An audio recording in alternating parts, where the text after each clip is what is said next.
जय श्री कृष्ण बंधुओं।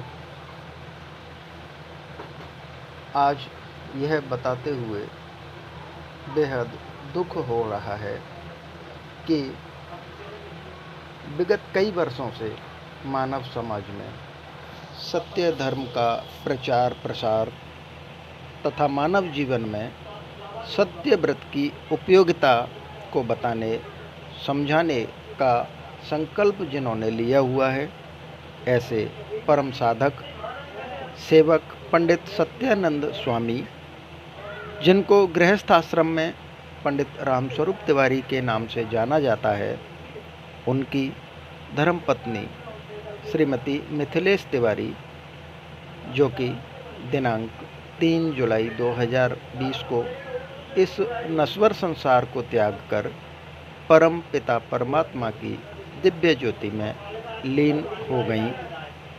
बंधुओं, ममता, त्याग एवं स्नेह की साकार मूर्ति का अचानक हमारे बीच से चला जाना, हमारे जीवन की राहों को सूना कर देना निश्चय ही हम सब के लिए अपूर्णीय क्षति है। एक नारी का विलक्षण व्यक्तित्व त्याग, ममता तथा परोपकार की पराकाष्ठा उनके दैनिक जीवन का अभिन्न अंग था।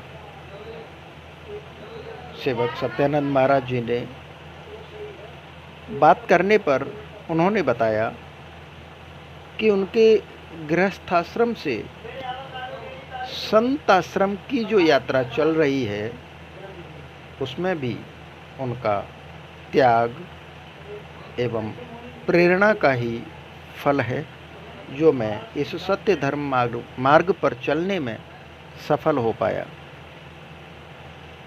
उन्होंने बताया कि 2 वर्ष पूर्व मैंने अपनी धर्मपत्नी के सामने एक साधना करने की इच्छा प्रकट की। मैंने कहा कि मैं 1 वर्ष की मौन साधना करना चाहता हूँ।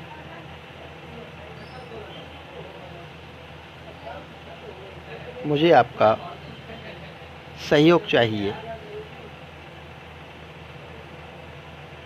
स्वामी जी ने बताया कि उन्होंने मेरी तरफ देखा और बड़े ही सरल भाव से उन्होंने कहा कि आप जो भी साधना करना चाहते हैं, उसमें मेरे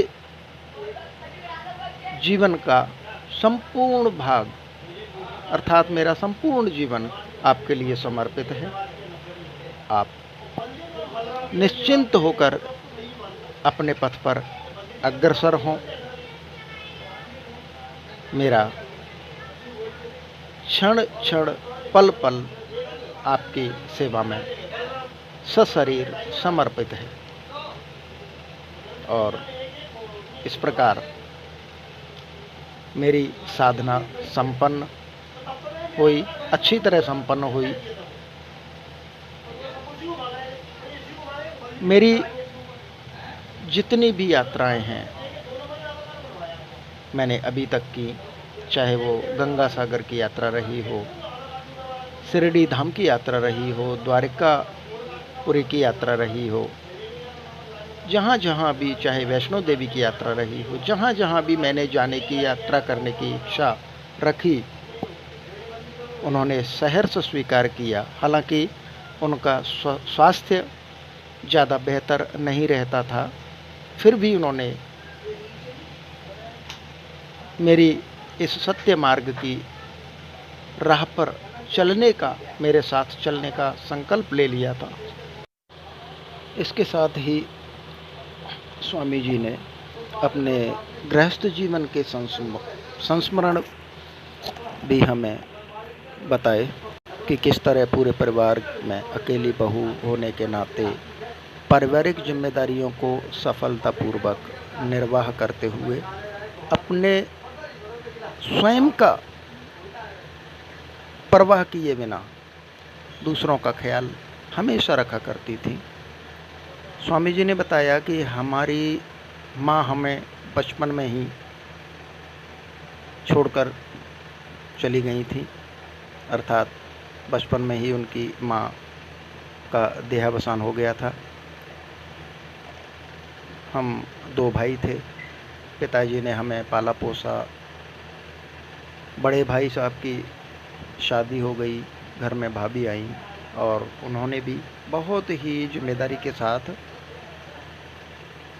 हमें संभाला और सब कुछ ठीक ठाक चलने लगा। सब कुछ ठीक ठाक चल ही रहा था और इसी बीच हमारी भी शादी हो गई, लेकिन नियति को तो कुछ और ही मंजूर था।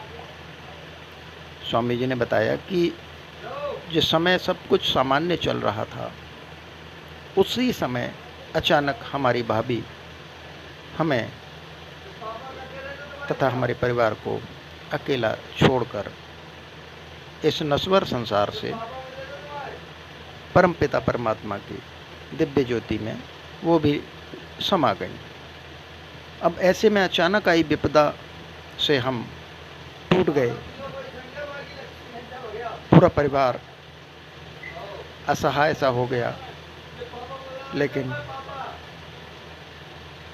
हौसला दिया तो इस महान आत्मा ने इस विपत्ति को सहन करने का पूरे परिवार को हौसला दिया, स्वयं को संभाला और पूरे परिवार को संभाला। धीरे धीरे स्थितियां सामान्य होने लगी और इस तरह उस सांसारिक जीवन यात्रा में हमारा उनके साथ भरपूर सहयोगात्मक रवैया रहा। उन्होंने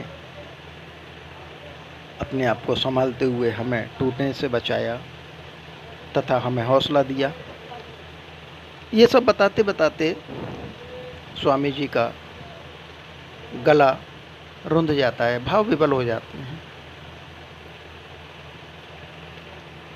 और निश्चित ही ये बहुत ही दुखद घड़ी है इस पूरे परिवार को। इस समय प्रभु शक्ति दे इस दुखद घड़ी को सहन करने की। स्वामी जी को विशेष रूप से जिनके जीवन में वो हमेशा एक प्रेरणा बनकर रहीं, उनको भी इस दुखद घड़ी को सहन करने की शक्ति प्रदान करे। ऐसी महान आत्मा को शत शत नमन। स्वामी जी एवं उनके परिवार के द्वारा दिव्य आत्मा की अस्थियों का विसर्जन गंगा में दिनांक 8 जुलाई 2020 को किया गया।